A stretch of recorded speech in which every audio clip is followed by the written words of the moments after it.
السلام علیکم۔ قسط نمبر 23 مان کے محلے میں شکیل احمد جوان۔ فجر کے بعد نکاح پڑھا کر حکیم صاحب نے اپنا وعدہ پورا کر دیا۔ مام پورے مان سمان کے ساتھ اپنے گھر سے رخصت ہوئی تھی۔ اس کے باپ کی زبان بھی جیت گئی تھی اور مام نے اپنا محبوب بھی پا لیا تھا۔ وہ اس کے ساتھ دلہن بنی گاڑی کی فرنٹ سیٹ پر بیٹھ گئی۔ مزمل کے سفید مرسڈیز اس بار دلہن کی طرح سجی نہیں تھی۔ سجاوٹ کا کام فجر کے بعد ہی ماڈل ٹاؤن میں شروع ہو چکا تھا۔ پچھلی رات کے واقعے کے بعد حکیم عاقل انصاری نے اپنی خالہ ممتاز بیگم کو ساری صورتحال سے آگاہ کر دیا تھا۔ ممتاز بیگم نے خود ہی خوشی خوشی حکیم صاحب کو مام اور مزمل کے نکاح کی اجازت دے دی تھی۔ ماڈل ٹاؤن میں سب کو معلوم تھا سوائے مزمل کے۔ تقریباً 400 دنوں تک چلنے والی محبت کی یہ کہانی اب 72 کلومیٹر کی مسافت طے کر رہی تھی۔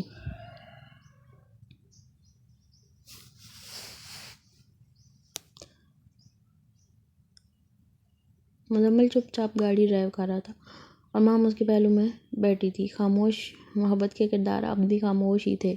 دونوں چور نگاہوں سے ایک دوسرے کو دیکھ رہے تھے۔ بات کرنے کی ہمت دونوں میں نہیں تھی، یا پھر ان دونوں نے کوشش ہی نہیں کی، یا پھر وہ دونوں ہی لکھنؤ کے نوابوں جیسے تھے۔ اس کی خبر مجھے بھی نہیں ہے۔ مزمل کے ہارن دینے سے پہلے ہی گھر کا مین گیٹ کھل گیا۔ وائٹ مرسڈیز چلتی ہوئی گھر کے داخلی دروازے پر جا کے رکی۔ ایک طرف بلقیس اور بادلہ کھڑی تھیں، دوسری طرف باسط اور بینش کھڑے تھے۔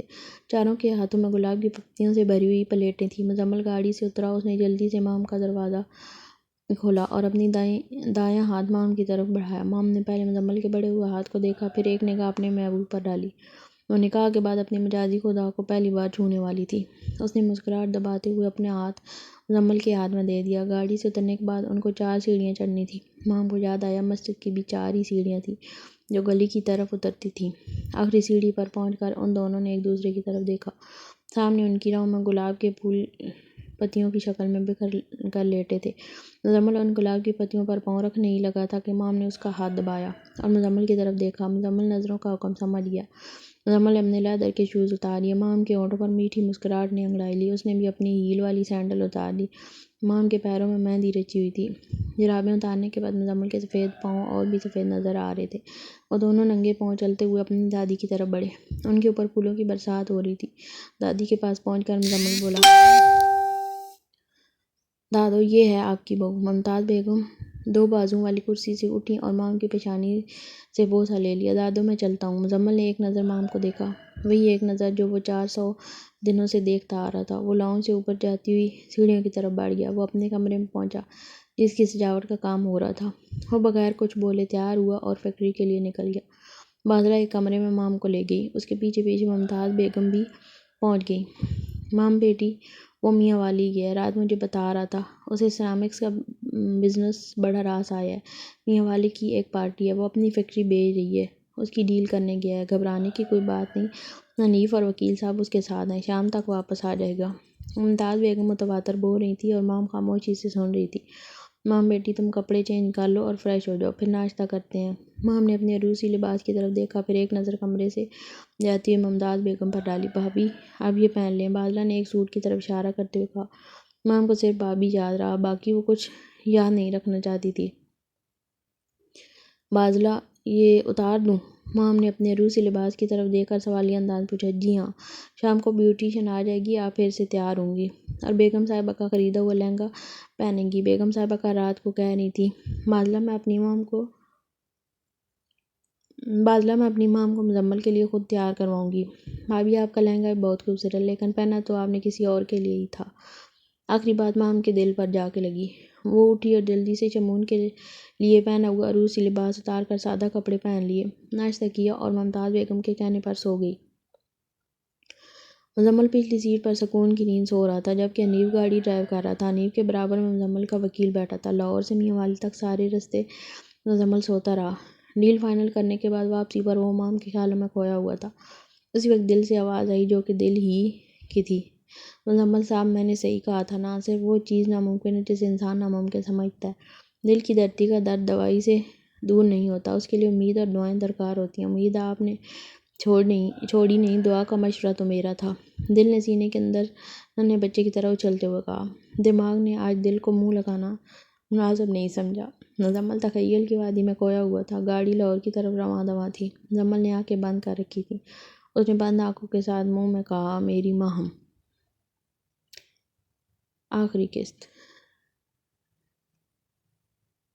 مام کے اٹھنے سے پہلے اسے تیار کرنے والی بیوٹیشین اپنی 3 رکنی ٹیم کے ساتھ آ چکی تھی۔ انہوں نے مام کو پھر سے تیار کیا مزمل کے لیے۔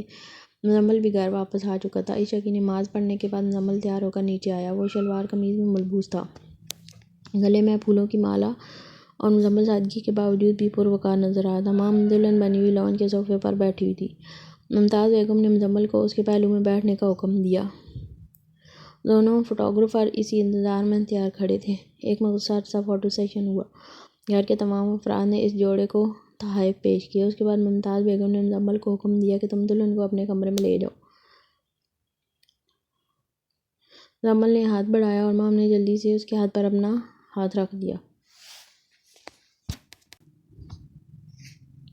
مزمل اسے اپنے بیڈ روم میں لے گیا۔ مزمل کا بیڈ روم دیکھنے سے تعلق رکھتا تھا، ہر چیز امپورٹڈ، اوپر سے بے شمار پھولوں کی سجاوٹ۔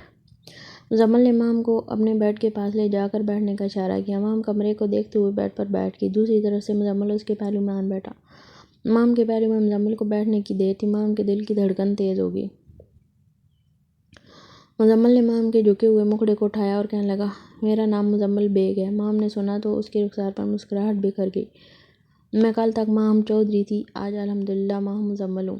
مام نے اپنے ماضی اور حال کا تعارف کرایا۔ خاموش محبت کا یہ پہلا زبانی تعارف تھا۔ مزمل نے اپنی دلہن کو ایک خوبصورت ڈائمنڈ کا نیکلس پیش کیا۔ ان دونوں نے ساری رات باتوں اور شرارتوں میں گزار دی۔ خاموش محبت کو نکاح کی برکت سے قوت گوئی میسر آ گئی تھی۔ رات بھر وہ اپنی انوکھی محبت کے واقعات کو یاد کر کر کے مہکتے رہے۔ رات کے پچھلی پہر غسل کرنے کے بعد فجر کی اذان سے پہلے مزمل اپنی محبت کا ہاتھ تھامتے ہوئے اسے ٹیرس پر لے گیا۔ اس سرد رات میں نیلے آکاش پر چاند دولہے جیسا لگ رہا تھا اور تارے باراتیوں کی طرح۔ مزمل نے فلک کی طرف دیکھتے ہوئے کہا، اس وقت میں معراج کے لیے نکل جایا کرتا تھا، بہت کر لیا اکیلے سفر، اب میں آپ کے ہمسفر ہوں۔ مام نے اپنی بھوری آنکھوں سے مزمل کی کالی سی آنکھوں میں دیکھتے ہوئے کہا۔ مزمل نے دیکھا تو اسے مام پر پیار آ گیا۔ وہ دونوں ایک دوسرے کی محبت میں مسحور تھے۔ آپ بہت خوبصورت ہو، مزمل نے مام کی آنکھوں میں دیکھتے ہوئے کہا۔ مام نظریں جھکاتے ہوئے شانِ دلربائی سے مسکرائی۔ اس وقت مام کے رخسار ایسے تھے جیسے آفتاب زعفران کے کھیت میں سے طلوع ہو رہا ہو۔ ایک بات کہوں؟ مام نے جھکی نظروں کے ساتھ ہی پوچھا تھا۔ کہو، مزمل نے الفت سے جواب دیا۔ تھوڑی پرسنل ہے، مام نے میٹھی آواز میں کہا۔ میاں بیوی کا تعلق بھی تو پرسنل ہی ہوتا ہے، آپ اپنے والدین کو معاف کر دیں۔ مزمل نے سنجیدگی سے مام کو دیکھا۔ مام نے سنجیدگی کی آگ پر اپنی مسکراہٹ کا ٹھنڈا پانی ڈالا۔ مام نے مزمل کا ہاتھ اپنے دونوں ہاتھوں میں تھامتے ہوئے کہا، پلیز میری خاطر، میرا ماننا ہے سب سے بڑا عاشق تو والدین ہی ہوتے ہیں۔ وہ عاشق ہی کیا جو غلطی نہ کرے، ان سے بھی غلطی ہو گئی تھی۔ یہ سب کچھ آپ کو کس نے بتایا؟ مزمل نے بے تاثر لہجے میں پوچھا۔ مام کے چہرے کو پڑھتے ہوئے، حکیم چچا نے، مام نے دھیمی آواز میں کہا۔ وہ بھی مزمل کے مکھڑے کو دیکھ رہی تھی۔ پلیز میری پہلی اور آخری خواہش سمجھ کر ہی، میں زندگی بھر آپ سے کچھ نہیں مانگوں گی، ایک شرط پر۔ مزمل نے روکھے لہجے میں کہا، مجھے منظور ہے۔ مام شرط سنے بغیر ہی خوشی سے جھوم اٹھی۔ آئندہ آپ ان کا ذکر کبھی نہیں کریں گی، مزمل نے دو ٹوک انداز میں کہا تھا۔ یہ بھی منظور ہے۔ وہ کھل گئی مزمل کی بات سن کر، ساتھ ہی وہ مسکراتے ہوئے شکایتی انداز میں بولی، اتنا غصہ ایک لمحے کے لیے تو میری جان ہی نکل گئی تھی، آپ اتنا غصہ کرتے ہیں، ہائے اللہ۔ مام نے ہائے اللہ اتنے خوبصورت انداز میں کہا تھا۔ مزمل سن کر مسکرا دیا۔ وہ محبت اور نفرت کے درمیانی خلیج سے چلتے ہوئے مکمل طور پر محبت کی وادی میں داخل ہو چکا تھا۔ نمل حیدر سے ملنا چاہو گی؟ مزمل نے مام سے پوچھا۔ وہ مشہور رائٹر؟ مام نے انداز لگایا۔ ہاں وہی، ملنا چاہوں گی، پر اس وقت نمل حیدر، مام نے حیرانی سے کہا۔ مزمل مسکرا دیا۔ نمل حیدر نے کہا تھا کہ جب آپ محبت کی منزل پا لو گے تو مجھے فون کرنا، تب میں آپ پر بھی ناول لکھوں گی۔ کیا آپ نے پا لی اپنی محبت کی منزل؟